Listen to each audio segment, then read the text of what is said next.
Olá pessoal, tudo bem? Você que está acompanhando a gente aí para mais uma revisão para nossa prova 1 de macroeconomia do curso de administração, segundo semestre, né, de 2018. Grande abraço para vocês que acompanham aí nesse domingão essa nossa revisão. Gravando esse vídeo agora aqui na hora do almoço, vamos meter bronca aí para a gente ser objetivo e aplicar os pontos mais importantes para a nossa prova. Veja só. O nosso vídeo aqui, assim como na sala de aula, não tem como se fazer uma revisão com toda a matéria de uma vez, porque nós temos aí um momento curto para falar de uma matéria de 2, 3 meses. Então eu vou focar naquilo que é principal, naquilo que eu daria uma dica para você possa estudar. Não quer dizer que aquilo que eu não falei aqui não possa cair na avaliação, né?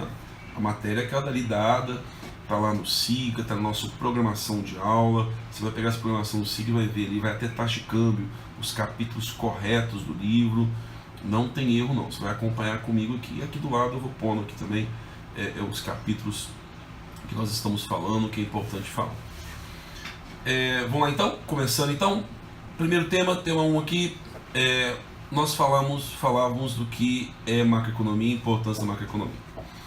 No semestre passado nós falamos de microeconomia, ok? Você lembra disso?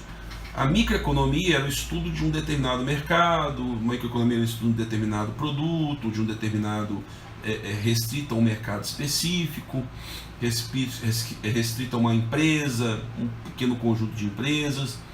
Na macroeconomia nós abrangemos mais, nós falamos da economia como um todo, da economia agregada, de um país, de uma cidade, de um estado, de uma região. Então seria como se fosse a soma de todos esses pequenos mercados num mercado maior. Por isso nós chamamos de macroeconomia. E entra um elemento aí que na microeconomia nós não falávamos muito, que é o elemento governo.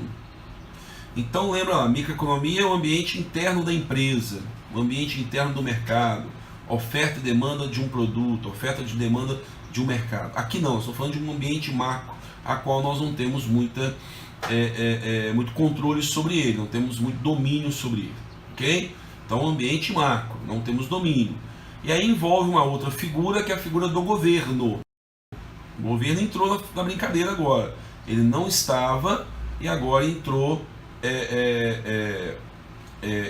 aí agora nessa brincadeira da economia, beleza? Muito bem. Então, com a entrada do governo, entram outros fatores também. Entram tributos, que nós não falávamos muito sobre ele lá atrás. Entra política fiscal, que nós vamos ver ainda. Entra política monetária. Isso tudo afeta a empresa, a vida do cidadão, afeta você, afeta eu. Por isso que é extremamente importante estudar economia. Macroeconomia é essencial. Um executivo que não entenda os efeitos do ambiente externo, que não veja os sinais macroeconômicos de mudança da economia, ele está fadado a seguir atrás dos outros. Maria vai com as outras, ou até mesmo não aguentar e quebrar. Tem N exemplos disso, nós lemos em sala de aula. Por isso que essa disciplina é muito importante para o administrador, ok? Estudar ela da forma que nós estamos estudando é essencial, para depois você fazer o planejamento estratégico da sua empresa, entender o cenário macroambiental. Muito bem. Nós falamos disso então, resumimos a importância da macroeconomia. Perfeito, show. Próximo tema. Aí nós começamos com alguns temas que são soltos, ok? Nós falamos de PIB, crescimento econômico, desenvolvimento econômico. Nós falamos de inflação, nós falamos de desemprego, nós falamos de taxa de câmbio e balanço de pagamentos. Tudo apoiado numa grande equação, na equação básica da economia, a equação keynesiana está aqui, que é, vamos lá, Y. O que é Y? Y é o crescimento econômico, é o PIB, é a produção, é a renda. Produção igual a renda. Depois nós temos quem? C, consumo das famílias. As famílias são capazes de trazer, com o seu consumo, elevar o PIB ou reduzir o PIB. Qual outro? O outro é investimento das empresas. Mas investimento não é colocar dinheiro na poupança, colocar dinheiro na caderneta de poupança antiga, né, caderneta de poupança. títulos do governo, CDB, não, investimento é estoques, construções, investimento na produção, na produtividade, no aumento produtivo. Depois nós temos o G, que é o gasto do governo. O governo gasta. O governo constrói creches, o governo constrói pontes, o governo é um grande comprador e é um grande executor de ações que movimentam o PIB. Não entram, não entram na conta do governo. O que não entra na conta do governo? Não entra transferência de renda, Bolsa Família, pagamento do PIS aí que nós estamos vendo aí que está acontecendo. Não entra no PIB aquela pagamento das contas inativas do Fundo de Garantia. Só vai entrar no PIB quando esse dinheiro se transformar em gasto, em despesa, alguém comprar alguma coisa. Enquanto isso é só transferência de renda. Perfeito? E aí, isso é uma economia fechada. Y igual a C mais I mais G. Mas só que nós não vivemos uma economia fechada, nós relacionamos com o resto do mundo. Então entra aí exportações e importações. Ok? Com isso aí nós falamos dessa grande equação macroeconômica. Para isso estudamos do PIB. Então, o PIB, que é o Produto Interno Bruto, é toda a geração, é toda a produção de bens e serviços durante um determinado período de tempo dentro do território de um determinado local. Nós falamos isso, tem que ser produzido no Brasil para ser considerado PIB do Brasil. Tem que ser construído em Minas Gerais para computar com o PIB de Minas Gerais. Tem que ser produzido em Ubá para ser considerado um PIB de Ubá. Ah, mas tem uma empresa brasileira lá na Alemanha produzindo lá. Não consideramos para o nosso produto interno bruto. Ok? Então essa equação compõe, é importantíssimo entender essa equação.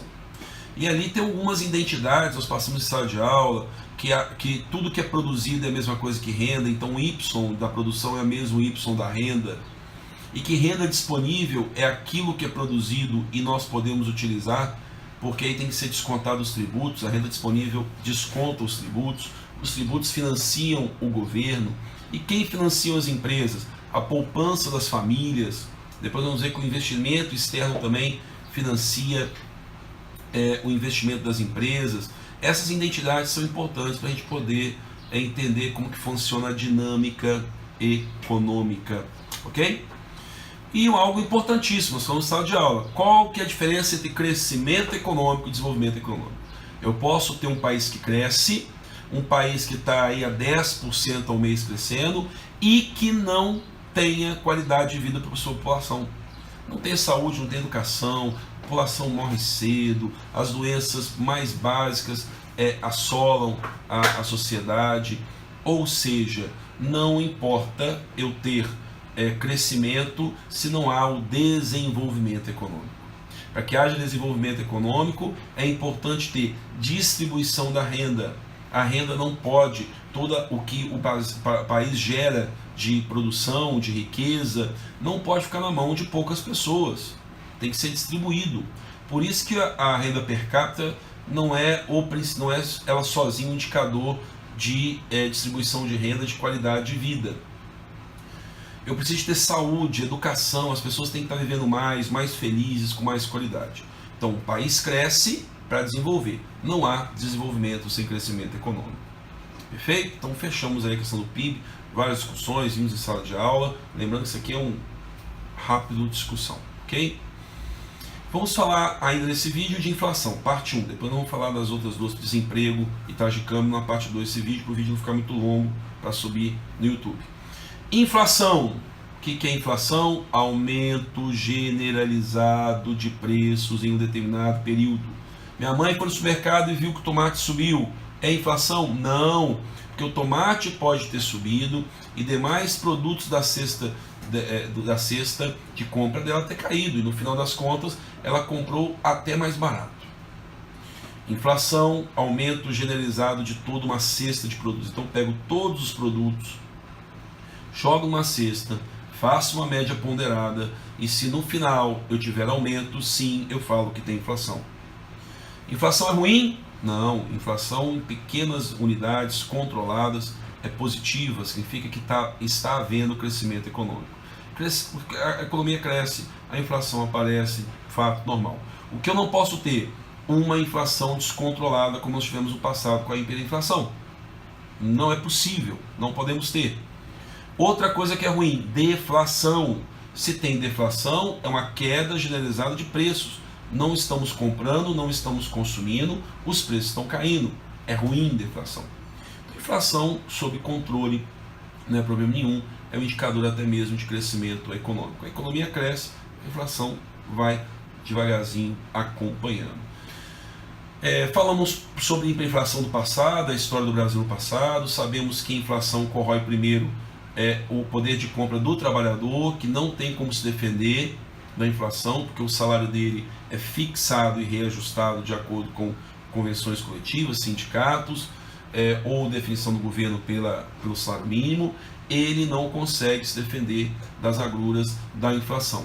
Já o empresário tem condição de remarcar os seus preços e assim por diante. Vimos também que a inflação, uma coisa que compõe a inflação é expectativa.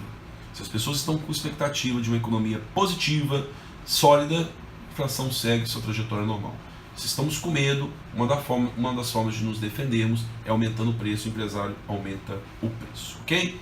Fechamos aqui esse primeiro bloco, para o vídeo não ficar muito grande. Aguarda aí o nosso segundo bloco, ok? Vamos lá.